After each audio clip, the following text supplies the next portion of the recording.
And it starts.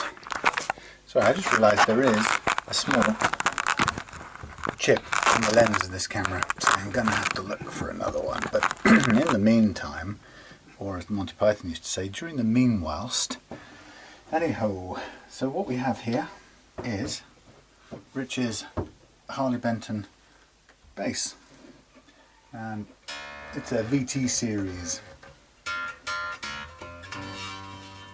It's a big thing and it weighs a lot. It's actually quite heavy. I don't know the actual weight, but as you can see, it's a handsome piece of, 2 pieces of wood at least, probably 2. Not a bad looking thing.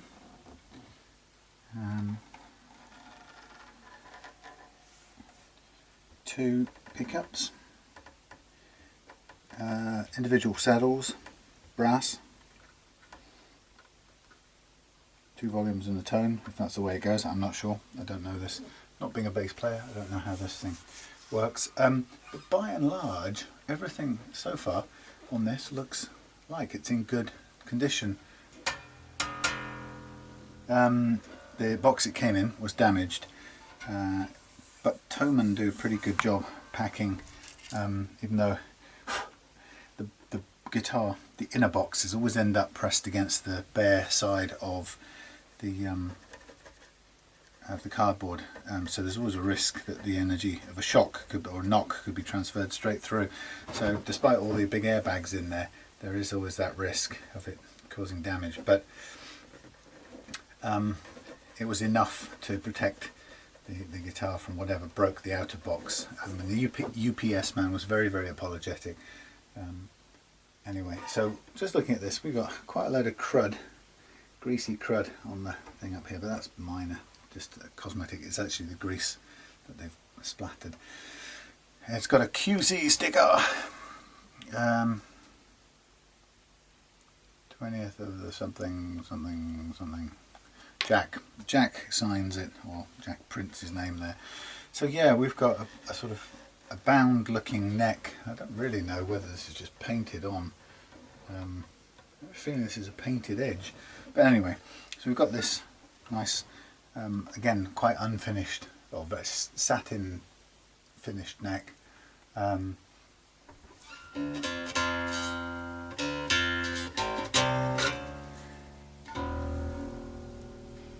And Rich has asked me to pay particular attention to both the nut, which on these things is renowned not to be very good, and also the jack socket, which some people have found to be loose. Don't know. It doesn't look like that is the case on this guitar.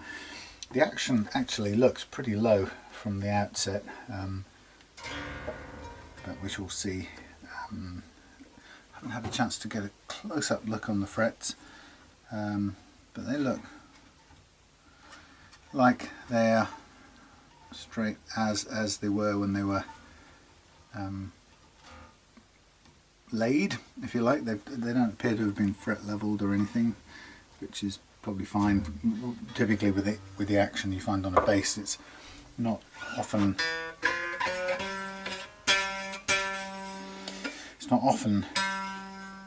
necessary. Now this bass has more relief in it than Adam's bass had, the Bronco bass.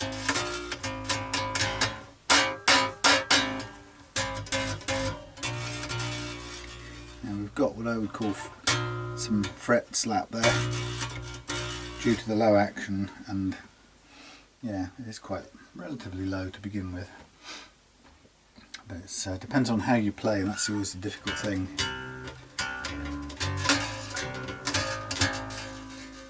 That's not fret buzz, you see.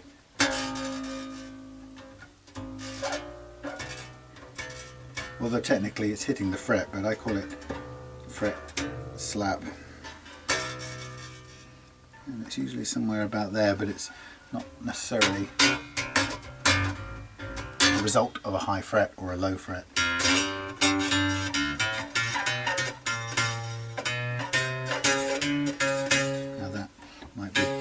Fret buzz.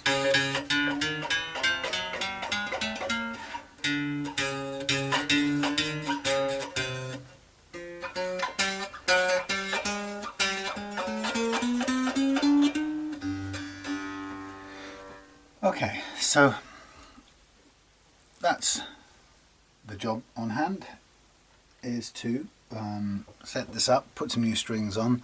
I mean, these are I don't know what gauge these are that it comes with, but we have got a set of super slinkies and 45s to 100. Let's see if this tells us anything close.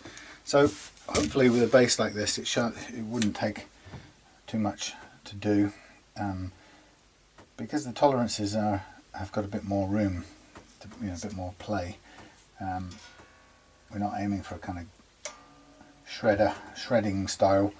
That's about 102, which is I think close to the 100 mark, and then 45, about 45. So that's the same gauge as these, which is fine. We've got a replacement bone nut. I can see the material here is plastic. Sometimes you kind of wonder whether these come with tusk. I don't know the spec of this. I haven't gone to Harley Benton to have a look at the material that it's made out of.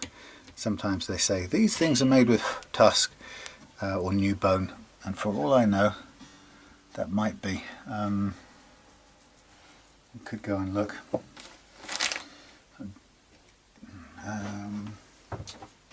We could look from over here, but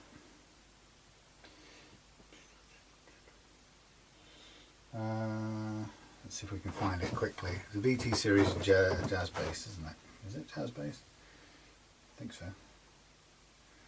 VR. This might make horrible noises. Jazz. Harley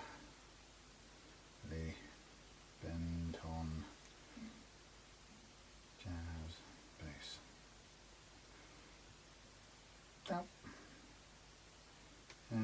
JB 75. Okay, so this would be the equivalent. See what it says. Give me the spec. Of course, I can't see the spec. Let's click on it. Take me there to the product page. That will help. Okay, American Ash, C profile, Blackwood. Okay, Blackwood. Well, no, this is the maple one. Sorry. We've got 20 frets of nut width 38, tool action truss rod, Roswell pickups, single coils, jazz bass style, 2 volumes and 1 tone, PB style, precision bass style tuners. X Factory stringing 45 to 100, which is right. It doesn't say anything about the material that the nut's made of. I think it feels like it's either soft plastic or tusk, but I don't think it is tusk. Anyway, we've got a bone nut especially for this thing, so I better go and find it. Make sure it's here. Here it is, a left-handed little beauty.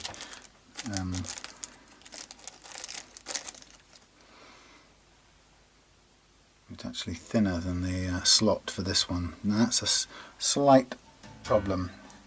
It's what you get.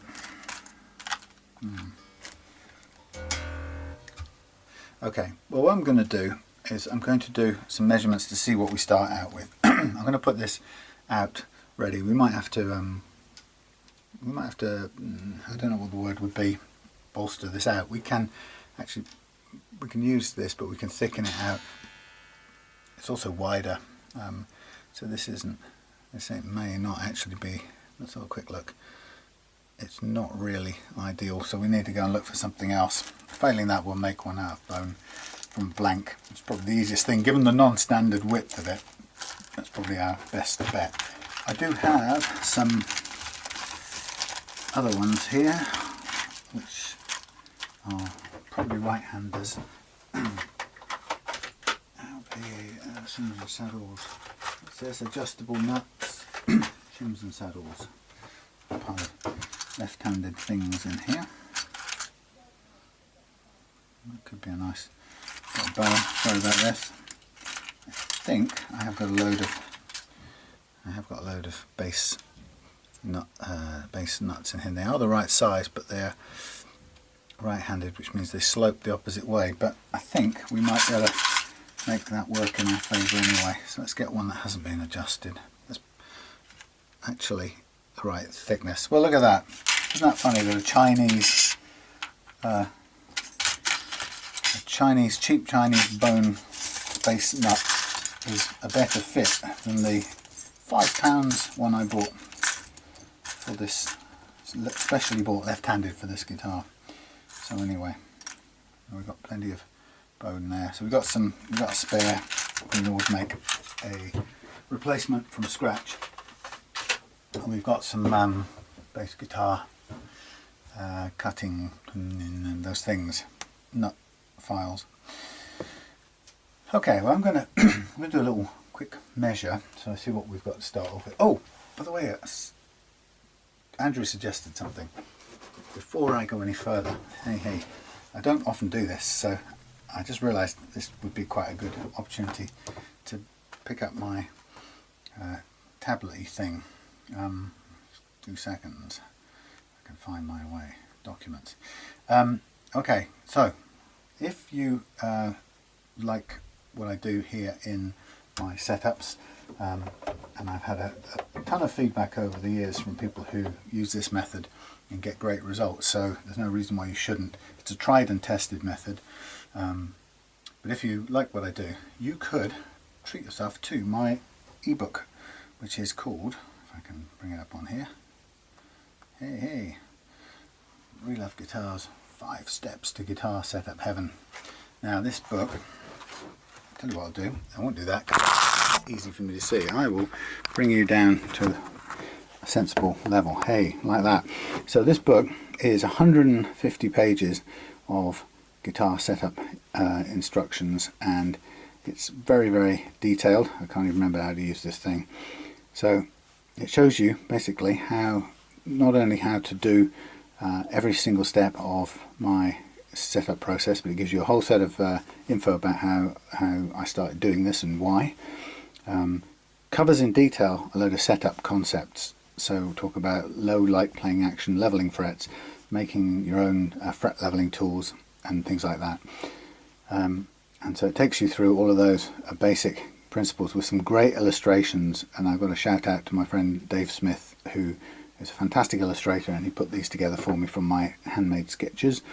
So we talked through all of the principles. Look at that, shows how why do you have neck relief to allow the string to spin. I think we've got, I'm not sure if it's Phil Lynott or Phil Lynott or Jimi Hendrix there, but we've definitely got Slash at the other end. So it takes through the principles, and then after a while it's all about fret leveling, different ways to level your frets, how to make the tool that I use to level your frets in the method I use. Save yourself a ton of money, principles of reprofiling your frets so that they play better. And anyway, when we get through all the basic principles, there's some reference diagrams here for basic workable wiring in case you come across a guitar where the wiring's all messed up and you want to go back to something simple and reliable that will work, instead of searching the billions of copies on or different versions on YouTube, which will confuse you to death. Anyway, once we go through all the basic principles here, then there's a whole set of links to inexpensive tools. Now a lot of these links won't be exactly current because obviously eBay sellers move on and stop doing business and so on, but you can get an idea of the things that I use, and the whole of this setup contained in this ebook is designed to show you how to do the setups with tools costing about a tenner. Alright, so you don't have to spend a load of money on these kinds of nut files. I show you how to do all of the work with a cheap jeweler's file and some what do they call them, and I don't know where I've put them, but some of those welding nozzle cleaner things. So 50p and a couple of quid for the welding nozzle cleaners. And so I take you through these 5 steps to set up an electric guitar, and the whole of the way through I use an SX Stratocaster that I bought especially for the purpose, and along the way I'm videoing it as well as photographing it for this ebook. So at the end of each section, which you get straight into it, step by step shows you in detail how to set the nut slots. Once you've done each section, you get to the end of it. I'll get you there. And the end of it, the end of that section will, I'll get there, link to, can't remember how long it is, will link to, come on, intonating, get the end, done. It will link to a set of exclusive videos that you can use, you can go to, and shows you each of those steps again. So there you go. Anyway, look, this then shows you the 4 steps of the acoustic guitar setup, which is all based around working the saddle and the nut, so you get a lighter guitar at either end. So like I say, this is both the electric and the acoustic guitar setup in detail. If I can get the, show me the, there you go. Trying to see how many pages this actually now comes out at. It's about 166 pages, and it includes a summary of some of the best guitars to practice your setup on if you're interested in doing this kind of thing, and why some work better than others. So just a kind of an overview of some of the things I've had through the workshop. Yeah, so there we are. So that $24.99. It's got consistently getting 5-star reviews in Amazon, iTunes, and on my website when people buy direct from me. So you can buy it at iTunes, you can buy it at Amazon. If you buy it, it comes as a PDF format, which will run on any tablet. You can get it in Kindle format for Amazon, and you can get it in the iTunes or iBooks format. I'd much prefer, if possible, if you're interested, to buy it direct from me, because I get the money instead of Amazon getting 70% and iTunes getting 30%. So if you're interested in getting this ebook, if you're interested in getting it, look on the Real Love Guitars Facebook page, and you will see pinned to the top how to go about getting it from me. And you can do it via friends and family Facebook, and send me through some money, and I will send you a WeTransfer.com link to the file, which is, as a PDF, it's 290 megabytes, but it's a good read, and it's incredibly detailed. I actually read some of this again for the first time in about a year last night, and I have to say I was pretty pleased with how it read. I'm quite a harsh critic of my own stuff. So there you go. It's called 5 Steps to Guitar Setup Heaven. If you're interested, get in touch with me through the Real Love Guitars Facebook page. Okay. There you go, a bit of promotion. I don't usually do that, but hey. Okay, so what we're looking for on this bass, we're looking for what we've got already, what the first fret actions and what the last fret action. And I'm just gonna take this information for starters, just out of interest, and I'm going to make a note of it, and then I'll probably park up for the night and I'll do a little bit of research to see what the typical settings are. Now, bass guitars, interesting things. Some depends on how people play. Some people want a high action because they hit the strings really hard. Some people want a low action because they don't bash the strings quite so hard. But let's see what we've got to kick off with. So we're looking at about 2.25. I don't want to use that, that's a permanent marker. So we're going to go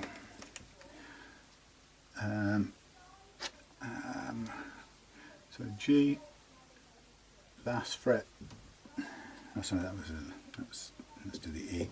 E last fret is 2.25, which is actually fairly low. And then on the G, I would say that's pretty close to 2. Okay. Then we have, we've always got to be careful because it's so much longer. We're going to get a look at what the first fret action is. Again, with, you can go and look at something like the Fender Jazz Bass settings and see the kind of numbers they work to, which I'll do as a reference point for this. This is pretty close to 0.7, so we kind of call it a low E, first fret, 0.7, 0.8, and then over here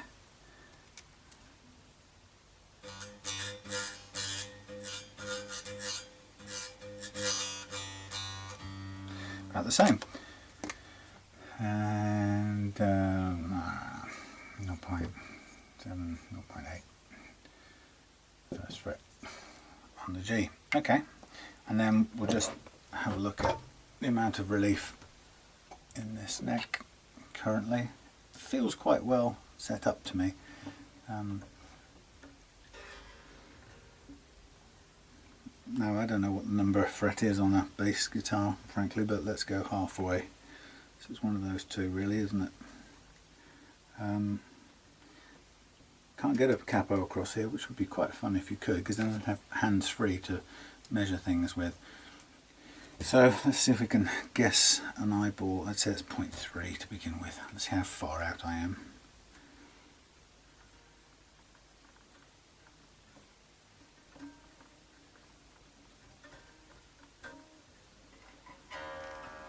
Don't know how anyone actually checks this.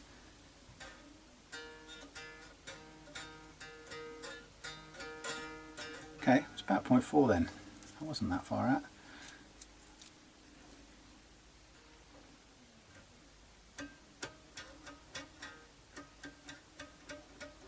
Yep, just over 0.3. Relief is 0.35. Okay, so there's my measurements, and the issue for me now is if we replace this nut, we're going to need to angle those slots backwards, because currently, and they're very, very slightly angled in the right hand side, so we can switch it round, but we need to make sure that the slots are cut a little bit more to the other way, left hand. So since we know we're going to replace this, because that's something that Rich definitely wants, and it might as well be the first thing to do is take off the nut.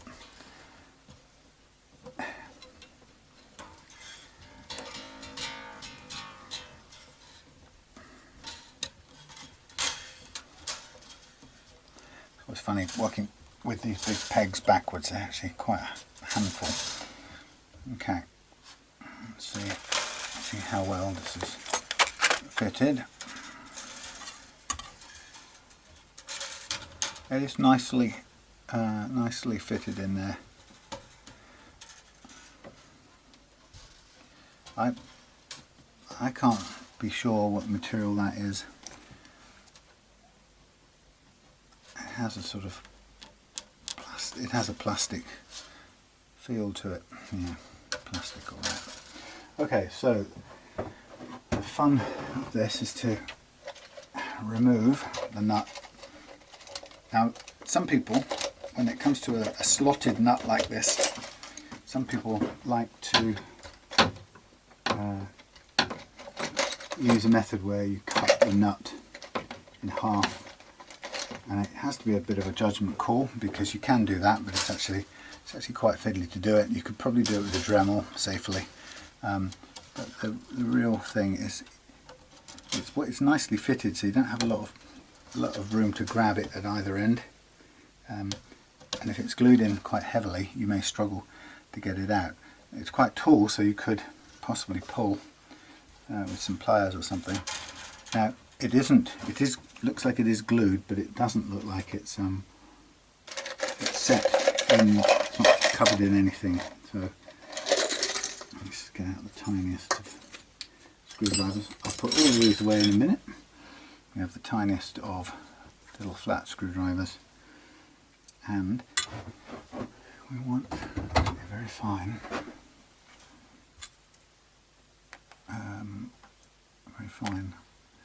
screwdriver and a little hammer, and that is just lifting it out of its slot. There you go. That's not bad, and that's actually broken, so I wouldn't really tell you. It is plastic, but it's kind of a hard plastic.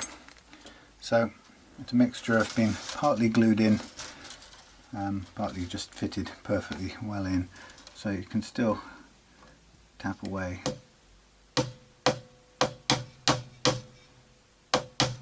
And just get under there. It is glued. Now that's starting to lift the thing there. Okay, it's actually wedged in very tight, so God, they really did. They must have tapped that in proper. That is absolutely micron perfect, which is unusual. So we'll do the same at this end if we can. I'll just go very light tapping now. There we go. Pardon me. There we go. There's a little bit of flaking down there, which I'll take care of before we do anything else and before we put the next one in.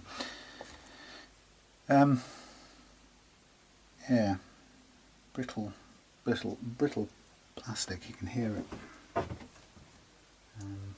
Anyway, that goes in the bin. So I'm going to take these strings off even further, get them out of the way, because I want to do a little bit of repair down there just to make sure that little flake stays where it is.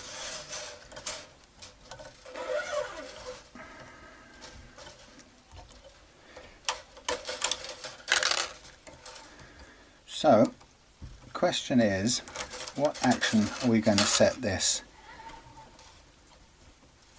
and is it at the right sort of action already? I'm not sure it's too far off, but I'll have a look and see what people say, generally speaking.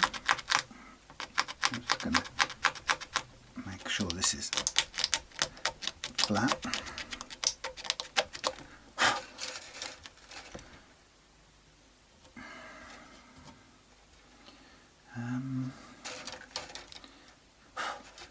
Not sure how to get under here. It's just a little lift. Don't want to break it any further.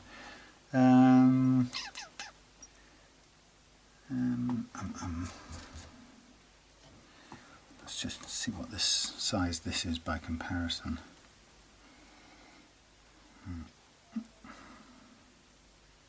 Okay, that's looser, which is probably a good thing. Okay. How much looser? Yeah.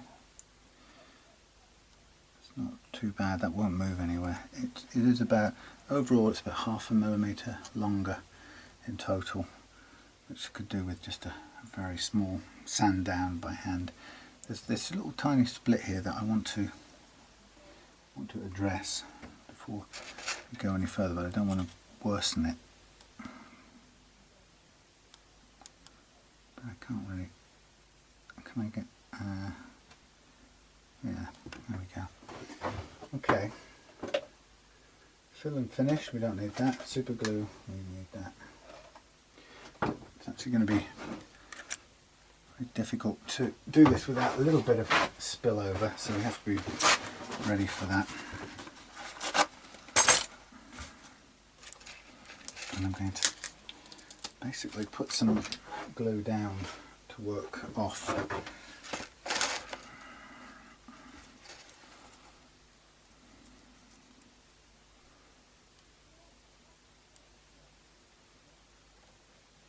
Okay, there's the glue, there's the, hopefully a little bit of capillary action will get this under there. Try and do it up from that edge. In you go. Get under there. That's what I want. Get under there.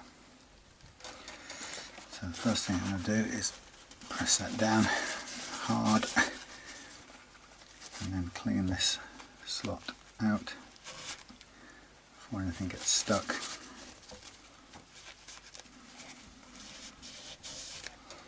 That's good.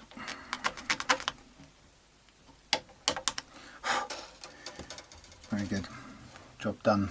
Right. So let's just have a feel of this thing. It's quite tall. We need it that tall because we need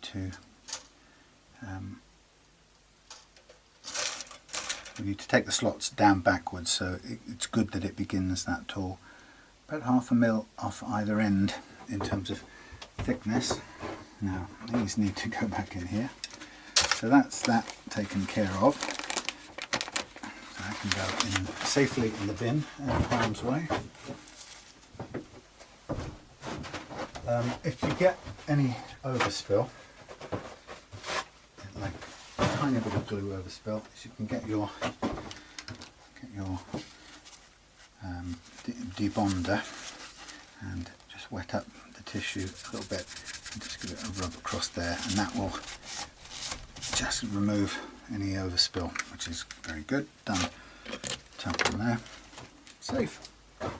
Tidy, safe. Right, so getting all of these things back in their pot.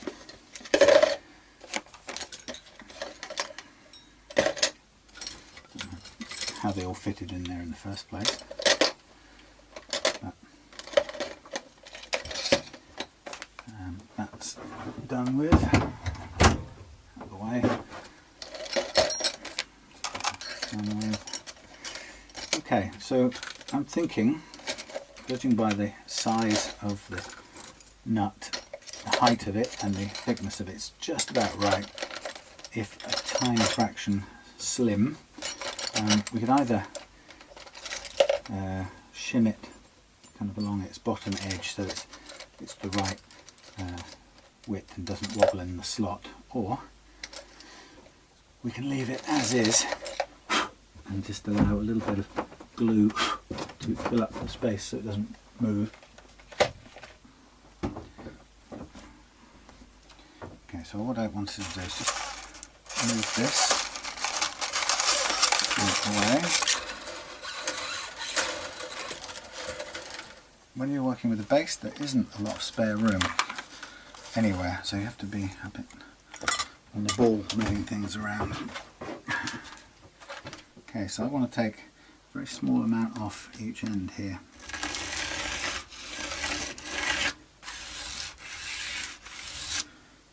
And it will be a small amount.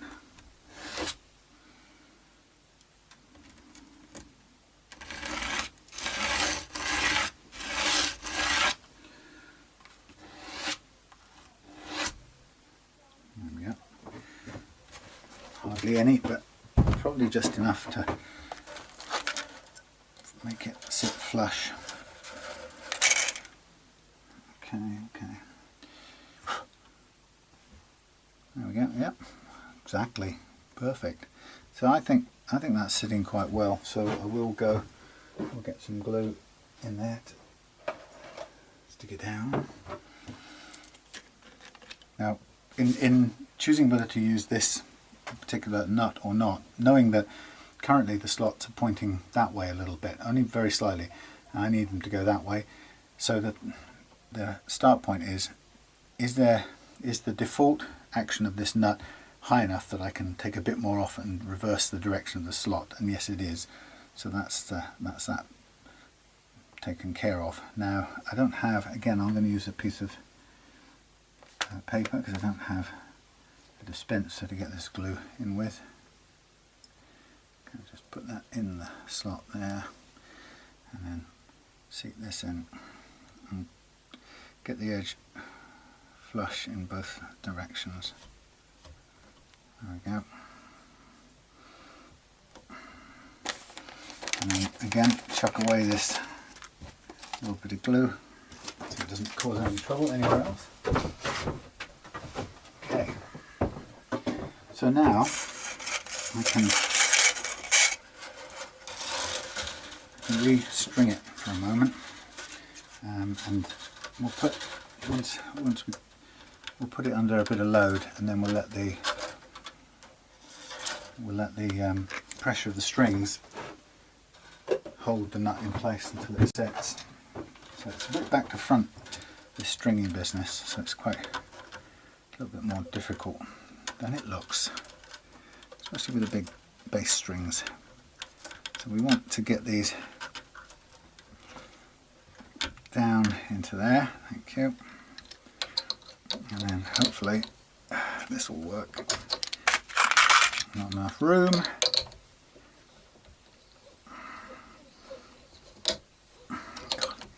It's not really the right device for these strings, that string winder, so it's probably end up, oh, sorry for the pegs, we end up better probably just turning it by hand. Now I don't want this to fly straight out, so I probably should have done the A and the D string first, but let's just gently rest this on there.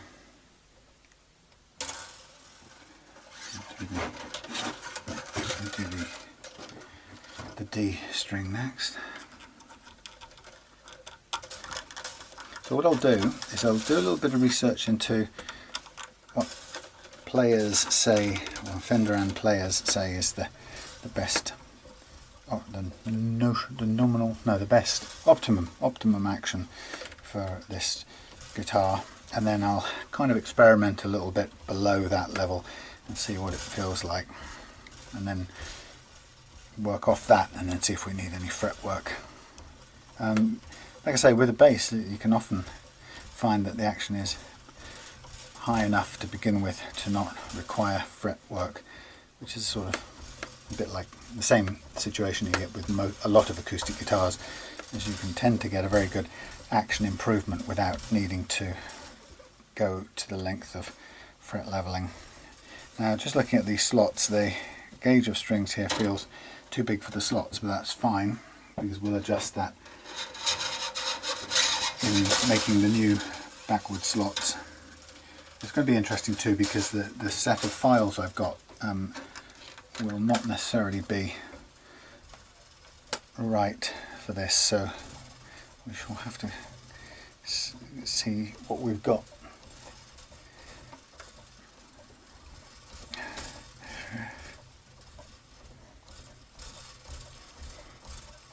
Remember, before we had string winders, we used to have to do every restring by hand when I was a kid learning to play the guitar, and the muscles in your thumb and forefinger used to get absolutely knackered doing it.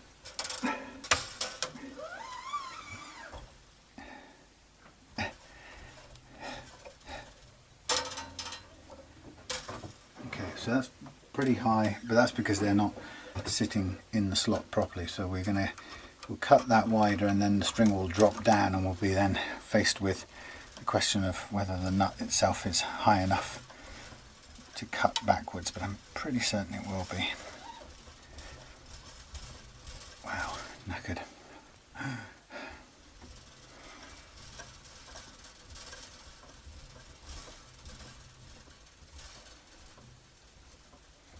Come on, you can do it.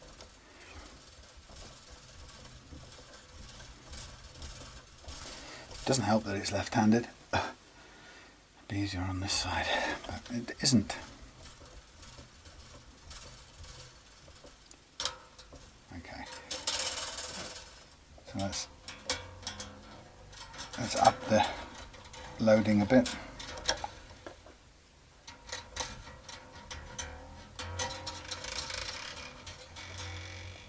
So that's putting the nut under load. And we can see that the gap is way off the mark. Now, let's have a look, dig out my bass nut files and see what we've got. I've got a load of hanging up things, which are all now on the floor. I think I need these to be in different places where they're not quite in the way. Okay, so these are pretty chunky slots.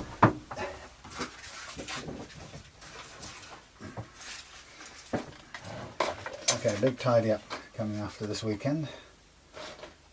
Get all of this stuff out of the way. Right. Okay, so this is pretty massive. So let's have a look whether we've got anywhere close to this size. Now what the biggest size on here is.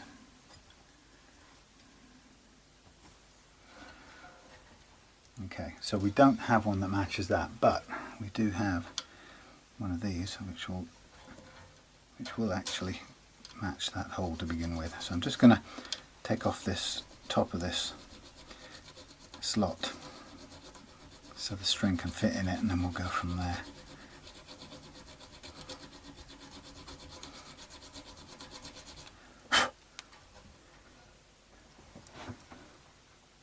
Okay, that's sitting in.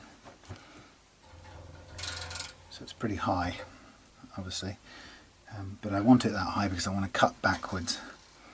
So I'm going to use a mixture of tools to cut out. Find the thick one to cut out the slot, because I need to get it backwards, slanting backwards at the break angle of the strings. That's what I'm aiming for. So this is going to be a fairly slow process to cut this, but they're so large that you can end up cutting. You've got room and space to cut the slot, shape it the way you want. It's not quite the same as working with a 0.9 gauge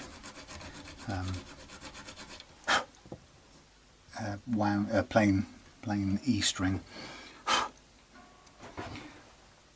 Okay, so that's actually sitting quite nicely in there, but it is way too high. So I'm going to just keep on doing it. It'll take me a while.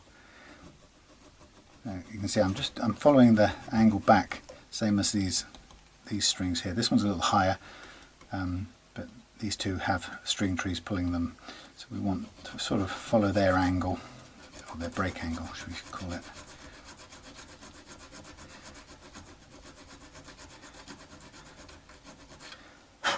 Now, like as with all nuts that I cut, when you get to the end of this, and this string is at the correct first fret action, and you can take off any excess material over the top of the nut. That's not a problem. So we've still got quite some way to go.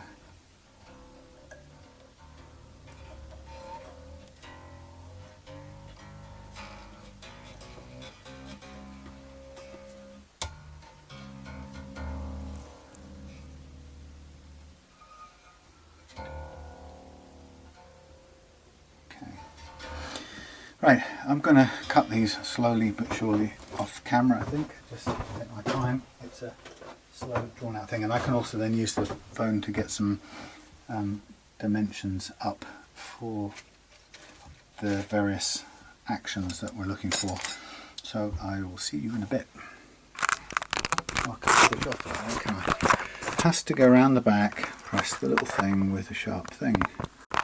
Oh, back again with my special starter button. Okay, we've got the action slowly down using a variety of little tools now, and I'm going to use a bit of dead string in a minute to just make sure the bottom of the slot is smoothed out, and I'll use the string itself as a bit of a file. Now I did a bit of research on this, and the neck relief is about sort of spot on. Well, it's a little higher than some people like it, so, but it's not far off at all. The kind of recommended for this kind of bass is about 0.25, and it's currently at 0.35, which is very close. We could flatten it a tiny bit. The last fret action is, they're measuring a 17th fret at about 2mm, and actually this is about there. So it's come set up with the right action, and the only thing that was high actually was the first fret, and I've taken that down from 0.7 to 0.4. And we've obviously, as a result, we've got quite big slots in the nut, which I'm going to, when I take the strings off now, I'm going to adjust those down. So this is a pretty straightforward thing, I'm pleased to say.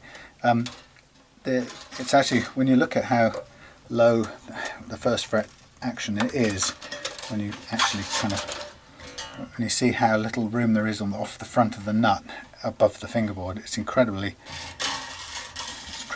small. So the nut itself never needs to be very high at all. So I'm going to very carefully file it down until we've got the strings just sitting in a kind of semicircle of bone, so that they are held in place, won't jump around, but they don't have any of the snaggle tooth look above them, which is what you'll always get if you're cutting with a slight notch, which I always do. But other than that, this is actually really well set up. So good on Harley, Benton.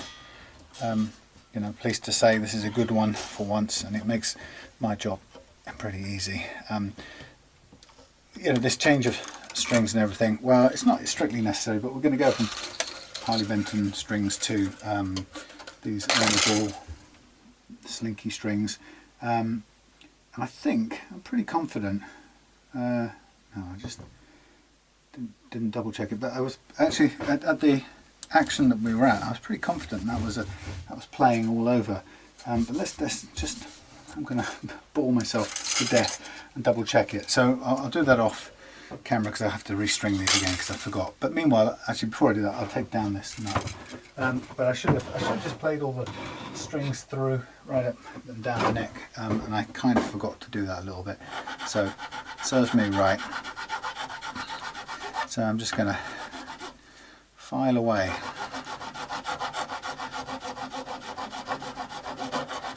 And it's a lot of excess bone to take away. You could do this with a Dremel. I've done it many times before.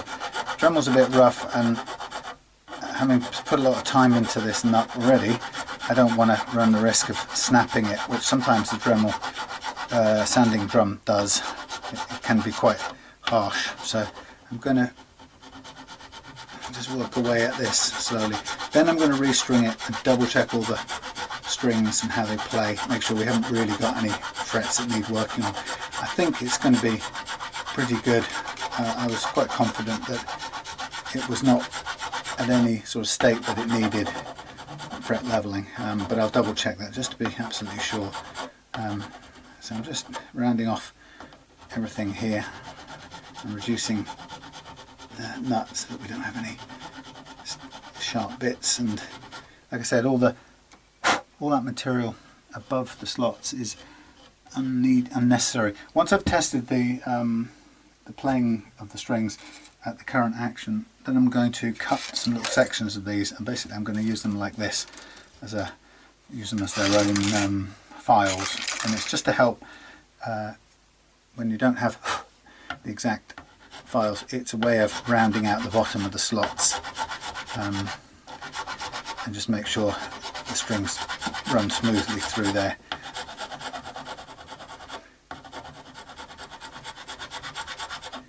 I could do with a set actually more suited to this gauge. I might have a look at what a set of bass files would be. Just make this job a bit easier than that was. That took quite a bit of fiddling off camera to get down to the right action, but we got there. It's not hard to do, it just takes time and patience. Okay, so I'm kind of looking as I go to make sure that we get down to a nice action, and then we can always check if you're not sure as you're filing, put your string in the slot and just see where it sits. That's kind of about halfway out, so that's probably close to where we want it to be. Not much less than that. Perhaps a little bit more off this treble end, because the strings are obviously smaller in diameter, and these are going to sit quite a lot further into the slots. So it's kind of going backwards to give it that slanted look. It's a tricky part of the process, because if you get this bit wrong, you've suddenly screwed everything. Having done loads of good work. So the string is still sitting quite a low down, so just keep on working.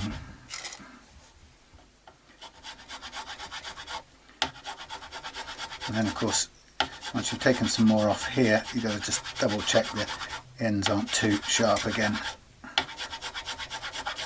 Quite not easy to make a gradient with a hand tool like that, but you kind of, as long as you've got enough to hold the strings and it looks fairly tidy, that's what you're after. Now I'm just controlling this with my thumb so I don't get any strange slips or run-offs or whatever, and it's quite a nice way to do it. A bit difficult this way around.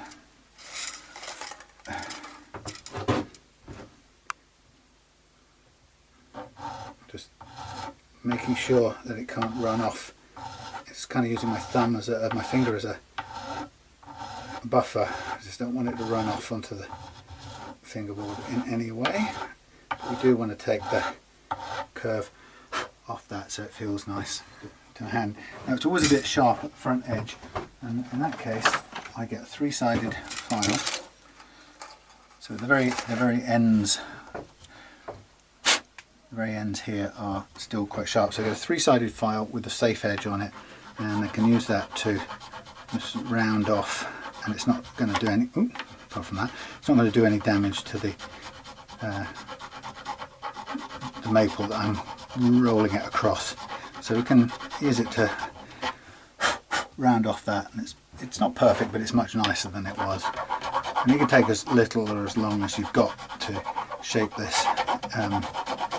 You know, to be honest, any kind of adjustment shape on the front edge of this doesn't really matter. All that matters is that the front edge of the bottom of the slots where the string launches off, that matters, that's a nice clean edge, and that's all you really need to care about. Okay, that's not too bad. Again, you could, if you had time, you could get various grades of sandpaper and continue to soften this off on both sides, because it's actually, again, it doesn't need to be sharp at any point really. So it's one of those things, if you got more time, you can spend more time softening things.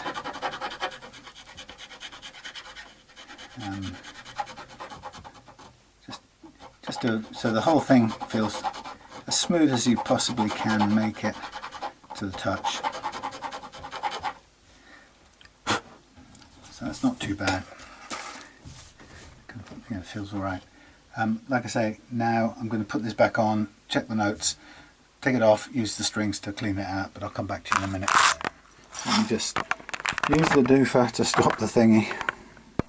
Just a little interesting footnote to this. You sometimes find weird things, like the way the string currently sits a little bit high, because I haven't wrapped round another coil to shove the string down a bit. It's sitting a bit too high on this post, and that, coupled with the quite low or very low first fret action, or low first fret action, means that if that string's a little too high, it just has a little bit of vibration as it sits just too, it's not got a good enough break angle over the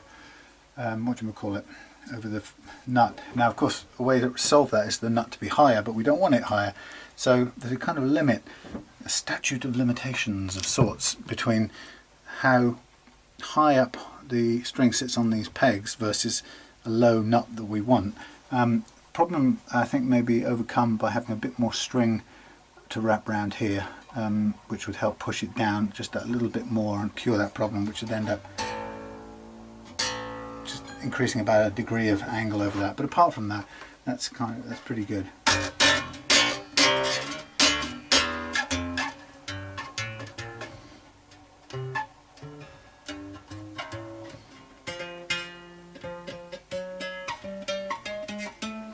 I took a tiny bit of relief out of the neck as well.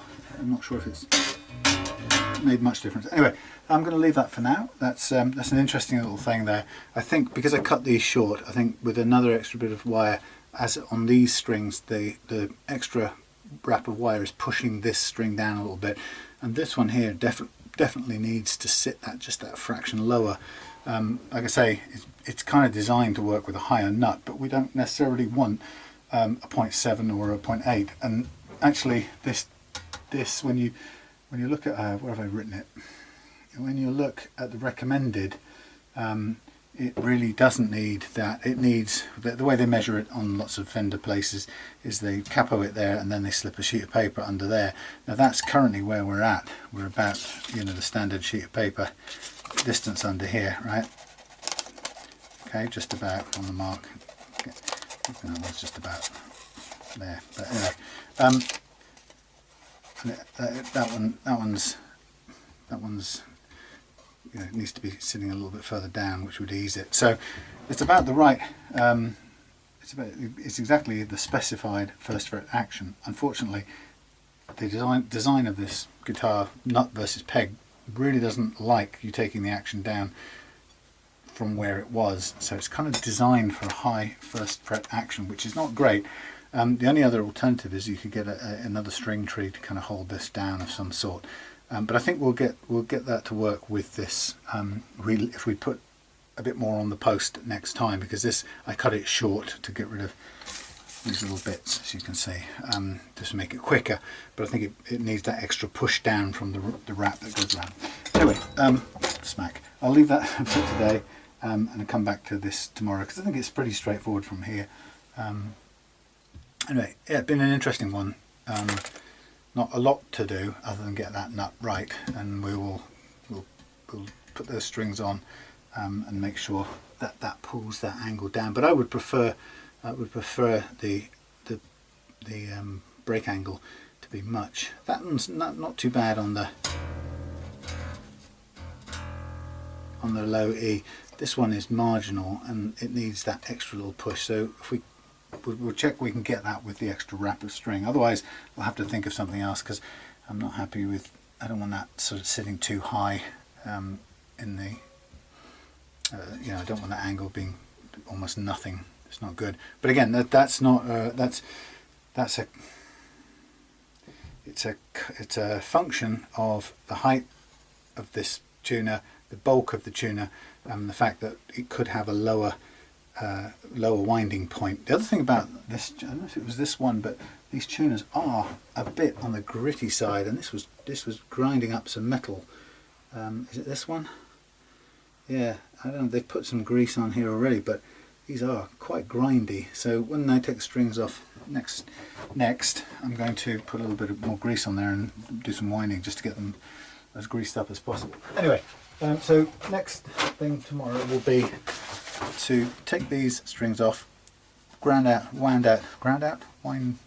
bottom of the slots just to make sure they're the right shape, and then we'll grease the tuners. We'll take the plastic off the various things, because it's just kind of, it's going to make a mess when you come to getting it off the pots, and I'd rather take it off and take the knobs off and get it all cleaned up so there isn't these raggedy tufts of cellophane underneath it. And then it'll be just a matter of making sure that it feels good to play once we've got all the new strings back on. But yeah, that's an interesting little dynamic, that just a fraction too little. You know, and from the design of this, the only option you've got is to go higher with the first fret action, but then you're back into, you know, an unhelpfully high action that we don't really want. Okay, so there you go, one of those little challenges you find along the way. Okay, press the button on the back to see you a little bit later. I'll give you a nice shot of the guitar as we're making it go away. I just wanted to show you a little something before I finish this bass, because it's pretty much done. Off camera I took off the pickguard, the plate, removed all the cellophane, both layers of it, so there's nothing scrunched up underneath these things. I also resoldered the jack socket, which is, some people have said it's a bit dodgy. This was okay, but it was on very, very thinly held on, so I re-soldered that, and then I did this up with a little bit of light lock, sort of medium or low strength lock, thread lock, for the purpose of making sure it doesn't come undone. Now I'm just trying to find my charger. Hold on, sorry, but I wanted to show you a little thing I did with this guitar, which I quite like. A little trick, not exactly a trick, but with this guitar I didn't have matching nut files, so I did a little thing where, as you saw, a bit, well, you might not have seen, but I cut the nut slots using the variety of different files that I did have, but to round them out at the bottom, here's what I did. I used some 240 grit sandpaper, and I placed the relevant string into the paper and made a little tube, and then I was able to use that as a file. Now of course this is a little bit bigger than the exact string size itself, and then I moved down to that size, you know, fold another bit over or whatever, or even use the same bit, and then just use that to round out the bottom. So what we've got here is kind of homemade slots by using these pieces. Now I'm going to keep these here for future, and they're going to be clanked to a magnet, but they're very handy. And along with that piece of sandpaper, which could be a lighter grade if you want to take it slower or whatever, I was fairly confident of how I wanted to just clean out or round out the bottom of the slots. But so anyway, so I did that, and it's worked really well, and these slots look and feel good. Now the other thing that happened is, because I put the new strings on, I deliberately cut a little bit of extra length. Normally I would go a tuner's length past the tuner I was using.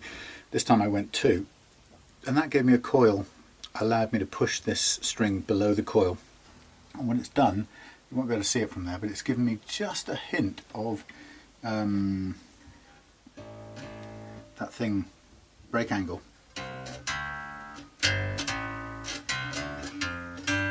On that particular string. So we don't really need to go and get a what do you call it, string tree, separate one, but still might use one. But it's held down by means of adding that coil, and I would suggest to Rich that he does the same thing next time he restrings it. Make sure you go 2, on this string particularly, go 2 posts past the split post tuner you're dealing with, and just create you enough material to allow a couple of loops, and this is about a loop and a half or 2 loops, just to push that string down a little bit on the post. Otherwise it will sit too high and it won't have any break angle. So there we are, this thing's done. Now what we haven't had a chance to do is hear it, and just to complete the the whole thing, we ought to hear it really.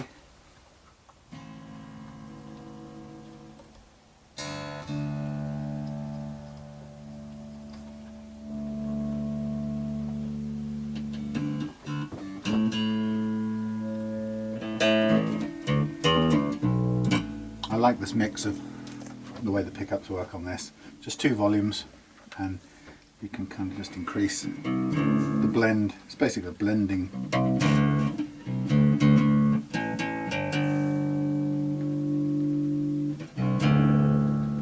Off.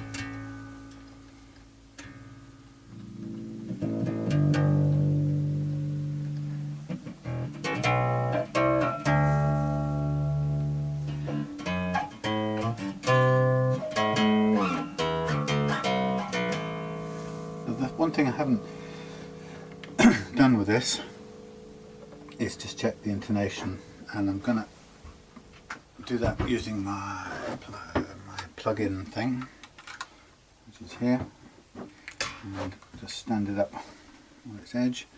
Now I would expect this to be fairly close. Everything else about it's been fairly close, so let's see if we get a good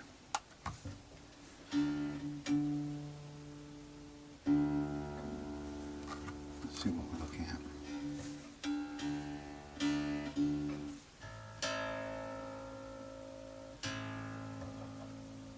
I forgot to put some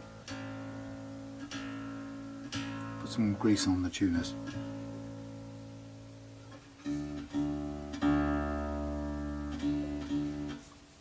Where am I going?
Pretty good. Everything's spot on. Right, we'll leave it at that. So there we go. Pleased to say, why did they put the off switch in the middle? It's really dopey. Anyway, very pleased to say that this Harley Benton bass is actually pretty good right out of the box, other than the nut, which was A, plastic, and B, had the first fret action way too high. So we've replaced that and made an adjustment to that, which as you saw, was a little challenging because I don't have a set of nut files to suit, but I improvised a little bit, made my own, and got there, and actually in the end used a right-handed nut, because the left-handed one I bought was too wide for this guitar. But just before I do anything else, I'll put a little bit of grease in those tuners. One of these tuners is definitely grinding the gears, unfortunately. Just the construction of it. There's not a lot we can do, and obviously you don't have to. Maybe I won't put any on. Maybe I will. Maybe I won't. Let's put a little bit on. Yeah, you don't use it very much most of the time, except when you're restringing. So that's about the only time that you'll feel the grinding of the gears. I'm just going to sort of chuck a bit right on top of the gears here, so that next time it's not all around the thing, so it's not just going to come off everywhere. But next time Rich tunes this up, it'll drive the grease into the slots. But yeah, not that you'd notice it most of the time, because you don't make gross movements with the tuner until you change the strings, basically. So hereafter it's just small adjustments, really. Okay, so there we have it. Thanks to Harley Benton being in pretty good out of the box condition. Not an awful lot to do other than the replacement of the nut and cutting of the nut slots, which were just harder than it would need to be normally because of the lack of those files. But you know, this is quite a good way around it. And the thing is, these give you a little bit extra size because you're wrapping them around with a fairly thin sandpaper. And actually, in my experience, that extra bit of width in the slots doesn't do you any harm on a 6 string, and it certainly doesn't do you any harm on a 12 string either. So there we have it. Okay, I'm going to get this boxed back up and then back into the house, and we'll be ready to dispatch. Not until Monday, but it's done and ready to go. Okay, thanks. And sorry, no playing on this because I can't play it anymore. So, see you again.